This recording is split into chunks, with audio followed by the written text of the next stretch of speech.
بسم اللہ الرحمن الرحیم اللہم صلی علی سیدنا مولانا محمد بارک وسلم صلاۃ و سلام علیک یا رسول اللہ صلی اللہ علیہ وسلم۔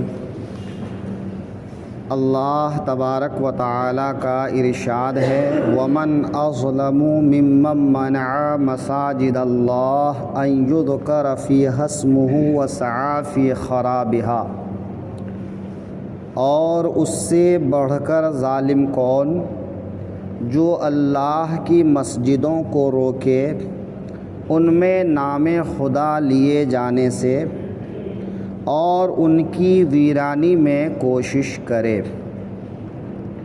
اولئک ما کان لہم ان یدخلوها الا خائفین، ان کو نہ پہنچتا تھا کہ مسجدوں میں جائیں مگر ڈرتے ہوئے۔ لہم فی الدنیا خزی ولہم فی الآخرۃ عذاب عظیم، ان کے لیے دنیا میں رسوائی ہے اور ان کے لیے آخرت میں بڑا عذاب ہے۔ اللہ رب العزت نے اس آیت میں مسجدوں کو خراب کرنے یعنی مسجدوں کو یا تو ڈھا دینے یا پھر کسی طرح سے مسجد کو نقصان پہنچانے، چاہے وہ در و دیوار کو گرانا ہو یا پھر اس میں نمازیوں کو آنے سے روکنا ہو، جماعت قائم کرنے سے روکنا ہو، تو یہ سب اس کے اندر داخل ہے۔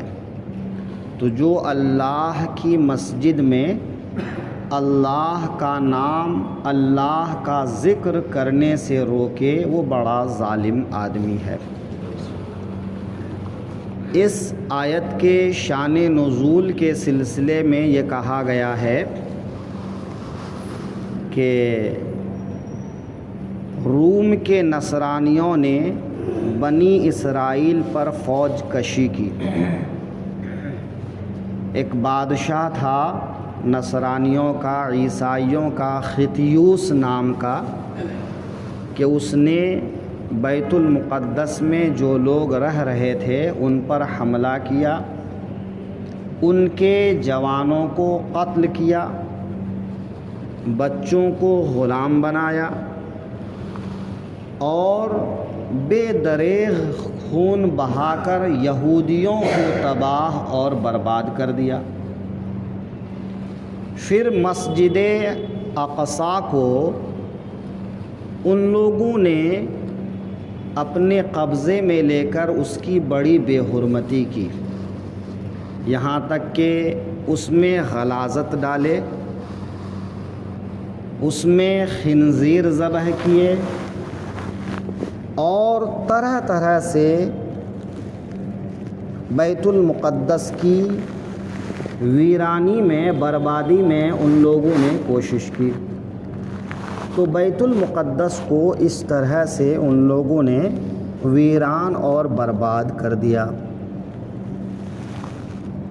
یا پھر ایک بادشاہ گزرا ہے بخت نصر، اس بخت نصر نے بنی اسرائیل یعنی یہودیوں پر حملہ کر کے ان کو تباہ اور برباد کیا اور بیت المقدس کے ساتھ میں وہی کیا، یعنی اس میں نجاستیں ڈالا، اس کو ویران اور برباد کیا۔ اس طرح سے بیت المقدس حضرت عمر رضی اللہ عنہ کے زمانے تک ویران رہا، اس میں لوگوں کو نماز پڑھنے نہیں دیا جاتا، اذان نہیں ہوتی، صاف صفائی نہیں ہوتی۔ تو عیسائیوں کے قبضے میں بیت المقدس اسی حالت میں رہا، یہاں تک کہ حضرت عمر رضی اللہ تعالی عنہ نے فتح کیا اور بیت المقدس کو آباد کیا، اس میں اذان ہونے لگی، نماز ہونے لگی، اللہ کا ذکر ہونے لگا۔ تو یا تو یہ آیت انہی کے بارے میں ہے، یا پھر یہ کہ یہ آیت مشرکین مکہ کے بارے میں ہے کہ جنہوں نے حضور صلی اللہ علیہ وسلم اور صحابہ کرام کو مسجد حرام کے اندر نماز پڑھنے سے روکا، کہ ان کو مسجد حرام میں نماز پڑھنے نہیں دیتے، اللہ کا ذکر کرنے نہیں دیتے۔ پھر جو ہے جب مسلمان ہجرت کر کے مدینے میں آ گئے تو 6 ہجری میں حضور صلی اللہ علیہ وسلم 1400 صحابہ کرام کو لے کر عمرہ کے لیے مسجد حرام کا رخ کیے، تو ان کو حدیبیہ کے مقام پر روک دیا گیا، اور مکہ والوں نے خبر بھیجا کہ آپ ہرگز مکہ میں داخل نہیں ہو سکتے۔ تو حضور کو اور صحابہ کرام کو مکہ میں داخل ہونے، مسجد حرام کا طواف کرنے، عمرہ کرنے سے روکا۔ تو اس طرح سے اللہ کے گھر کو ان لوگوں نے اللہ کے ذکر کرنے سے روکا۔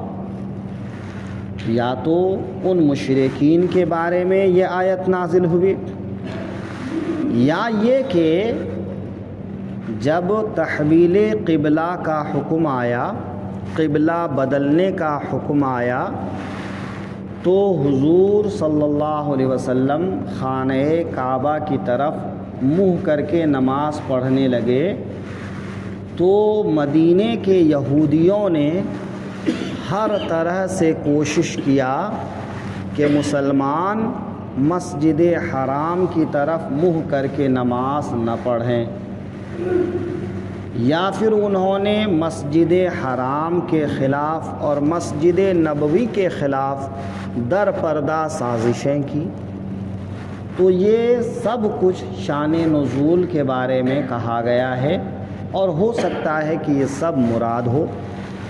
تو مسجد کو خراب کرنا، مسجد میں اللہ کا ذکر کرنے سے روکنا، یہ عام ہے، اور عام مساجد کے لیے بھی ہے کہ کسی بھی مسجد کو جو شرعی مسجد ہو، چونکہ یہاں پر کہا گیا مساجد اللہ، اللہ کی مسجدیں، تو اللہ کی مسجد کون سی ہے؟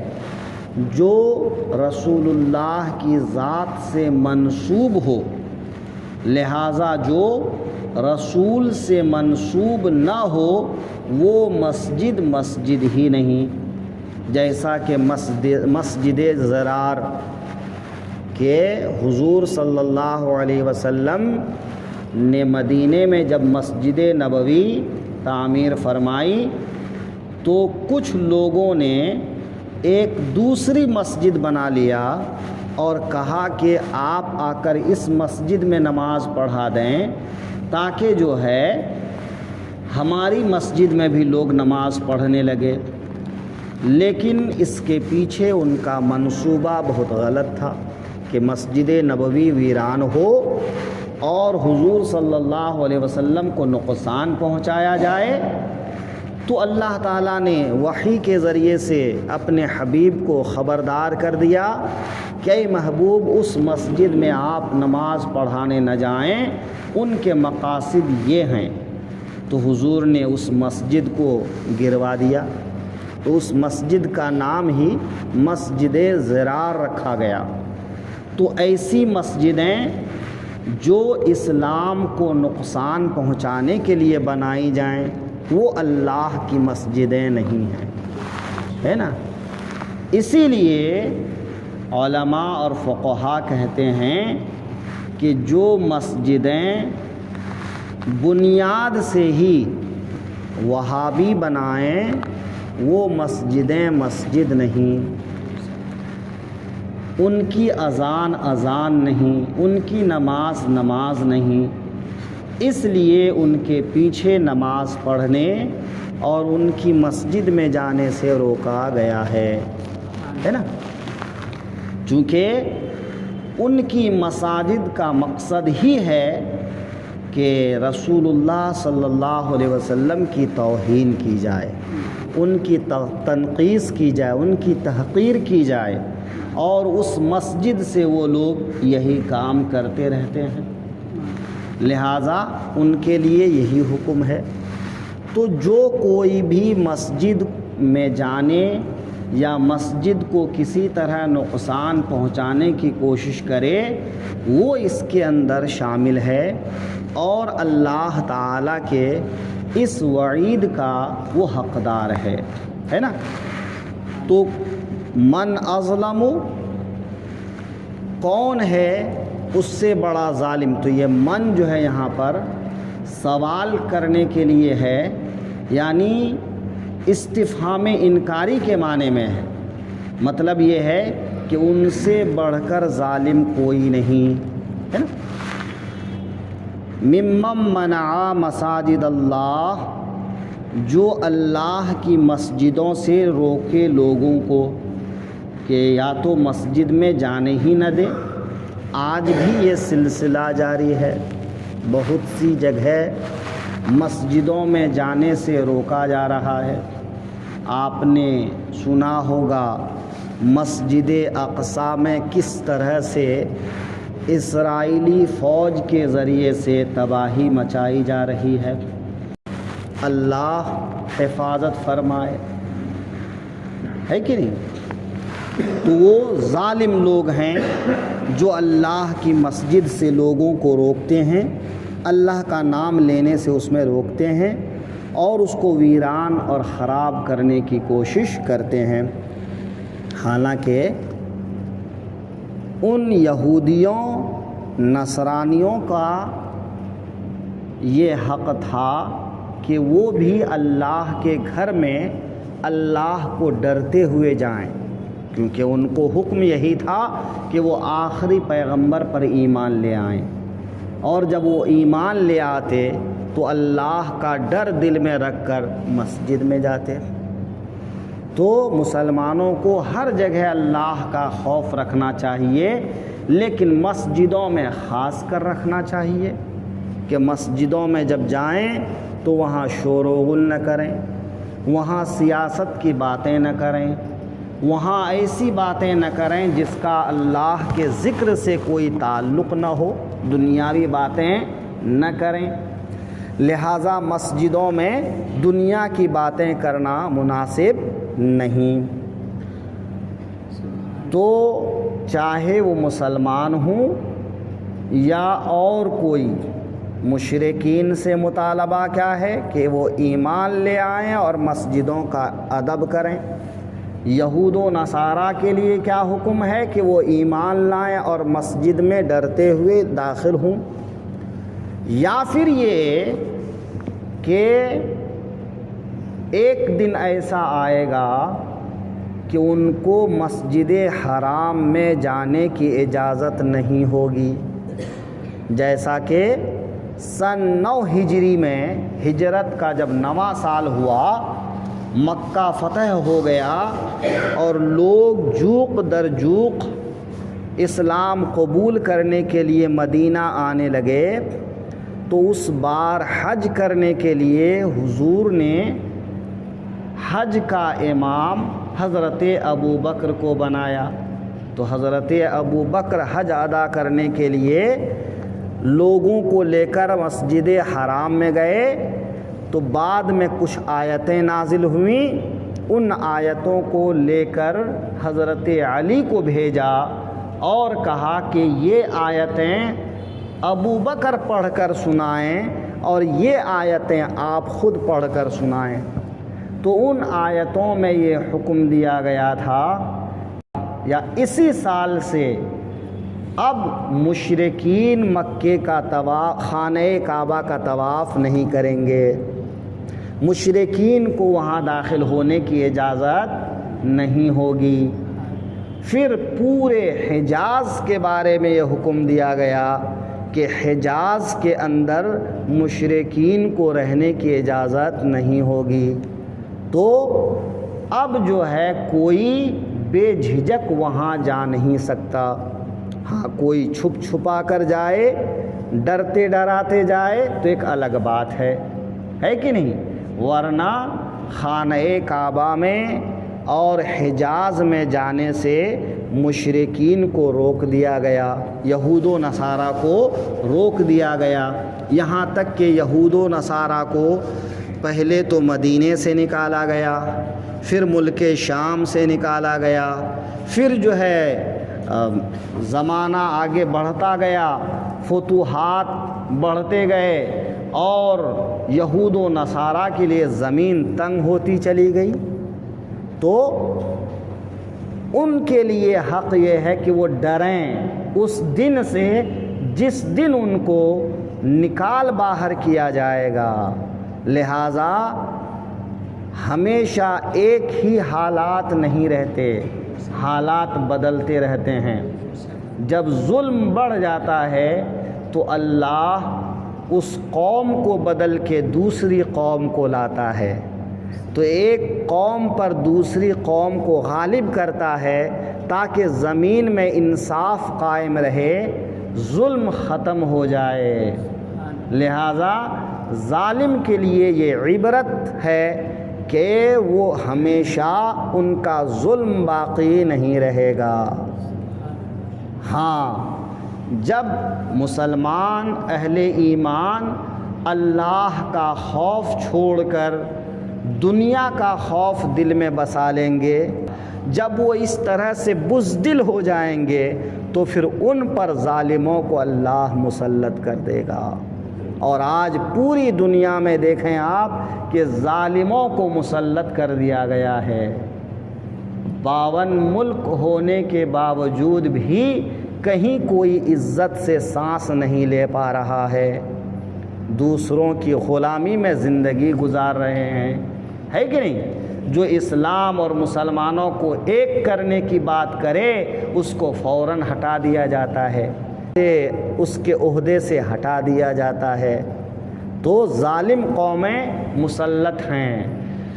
تو جب تک مسلمانوں میں تقوی رہے گا دنیا ان کے زیر نگی رہے گی، اور جب مسلمان تقوی کو چھوڑ دیں گے تو مسلمانوں کو دنیا کی قوموں کے سامنے جھکنا پڑ جائے گا، اور یہی ہوتا آیا ہے، ہوتا رہے گا۔ ان کے لیے تو یہی بہتر تھا کہ وہ ڈرتے ہوئے کیوں؟ اس لیے کہ تمہارے سجدوں میں، تمہاری پیشانیوں میں اب وہ سجدوں کی لذت ہی نہیں ہے، نہ وہ تہجد گزار رہے، نہ وہ نمازی رہے جو تپتی ہوئی ریت میں سجدہ کرتے، تلواروں کے سائے میں سجدہ کرتے۔ تو جب قوم سجدوں کی لذت سے محروم ہو جاتی ہے تو مسجدیں ویران ہونے لگتی ہیں، سمجھے کہ نہیں؟ تو مسجدوں کی ویرانی پر واویلا مچانے سے کچھ نہیں ہوگا، اپنے اندر پہلے مسلمانیت پیدا کرنا ہوگا۔ اور آج مسلمان تو ہے مگر مسلمانیت کتنی ہے وہ ہمارے عمل سے ظاہر ہے۔ حرام کے 2 لقمے تو ہم سے چھوٹتے نہیں، زبان سے جھوٹ تو چھوٹتے نہیں، 5 وقت کی نماز تو ہم سے ادا نہیں ہوتی، اور ہم کہتے ہیں ہماری مسجدیں ویران کی جا رہی۔ مسلمان اللہ کے لیے کھڑے ہو گئے تھے تو اللہ نے 313 کو 1000 کے مقابلے میں فتح عطا کیا تھا۔ لیکن جب مسلمان بزدل ہو گئے تو ان کی زمینیں چھینی گئیں، ان کے گھر چھینے گئے، ان کی مسجدیں چھینی جا رہی ہیں۔ بہرحال ان کے لیے دنیا میں بھی رسوائی ہے اور آخرت میں بڑا عذاب ہے، ظلم باقی نہیں رہے گا۔ ایسا رسوا ہوگا کہ اس کی رسوائی پر زمانہ عبرت حاصل کرے گا کہ دیکھو کیسے کیسے ظالم کو اللہ نے کیسے کیسے عبرتناک سزا دیا ہے۔ نمرود جیسا ظالم دنیا میں ایک مچھر سے قابو ہو گیا، تو ظالم چاہے کتنا بڑا ہو، قارون زمین میں دھنسا دیا گیا، فرعون دریا میں غرق کر دیا گیا، نمرود کو ایک مکھی نے مار ڈالا، تو تم اور ہم کون ہوتے ہیں؟ لہٰذا اپنی طاقت پر غرور نہیں کرنا چاہیے۔ ہاں یہ تو دنیا میں ہے، آخرت کا عذاب تو باقی ہے۔ آخرت کا عذاب نہ تم نے دیکھا ہے نہ دیکھ سکو گے، کیونکہ اگر دیکھ لو تو پھر جی نہیں سکو گے۔ اس لیے اللہ کے عذاب سے ڈرنے کی ضرورت ہے۔ اللہ کی مسجدوں کو اللہ کا نام لیے جانے سے روکنے والے کبھی کامیاب نہیں ہوں گے، وہ ہمیشہ ذلت و رسوائی کے ساتھ زندگی گزاریں گے اور آخرت میں اللہ کے عذاب کے حقدار ہوں گے۔